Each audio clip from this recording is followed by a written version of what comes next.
સંદેશ ન્યૂઝમાં આપનું સ્વાગત છે।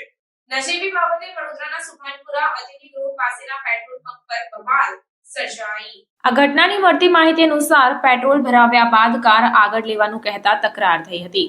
કાર લેવાનું આગળ કહેવામાં આવતાની સાથે જ કાર ચાલક રોષે ભરાયો અને રોષે ભરાયેલા કાર ચાલકે સાગરીતોને બોલાવી અન્ય કાર ચાલકને ફટકાર્યો હતો।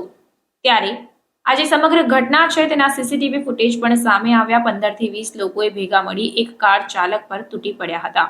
ત્યારે આ બાબતે ગોરવા પોલીસે સીસીટીવી ફૂટેજના આધારે કેટલાક શખ્સોની અટકાયત કરીને કાયદેસરની કાર્યવાહી હાથ ધરી છે। ગઈકાલે રાત્રે 11:30 આસપાસ સુભાનપુરા હાઈ ટેન્શન રોડ પર પેટ્રોલ પંપ આવેલો છે, ત્યાં એક બનાવ બનવા પામેલ હતો।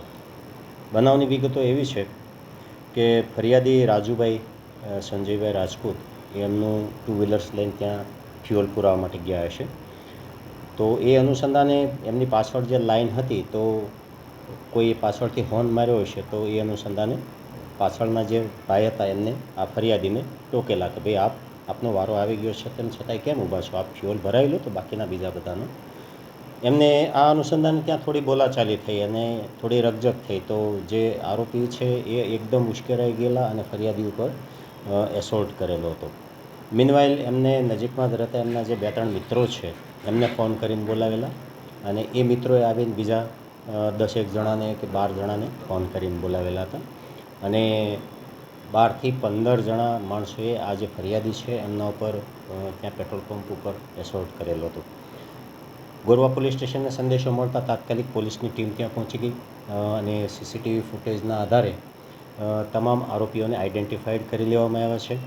ટોટલ 12 આરોપી છે અને રાત્રે 9 આરોપીઓને જ રાત્રે રાઉન્ડ અપ કરવામાં આવેલા છે। બાકીના 3 અત્યારે ફરાર છે, તો એમને પણ પકડવાની તજવીજ ચાલુ છે। સોરી, જે આરોપી પકડાય તેમાંથી કોઈ ગુનાહિત ઇતિહાસ ધરાવતા ના, આરોપીઓ બધા લગભગ 22 થી 28 વર્ષની ઉંમરના છે। રિસેન્ટલી સ્ટડી પૂરું કર્યું છે અને એટલે એમનો કોઈ ગુનાહિત ઇતિહાસ છે નહીં। ક્યાં વિસ્તારના છે છોકરાઓ? સંતોષનગરના જ છે બધા અને ત્યાં જનરલી ગેમ્સને એવું રમતા હોય છે, વોલીબોલની, એટલે ઇઝી અવેલેબલ ગ્રુપ આખું થઈ ગયું અને આ ઇન્સિડન્ટ બની ગયો છે।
પ્રાર્થના સંદેશ ન્યૂઝની તમામ લેટેસ્ટ અપડેટ્સ માટે ચેનલને હમણાં જ લાઇક, શેર અને સબસ્ક્રાઇબ કરો।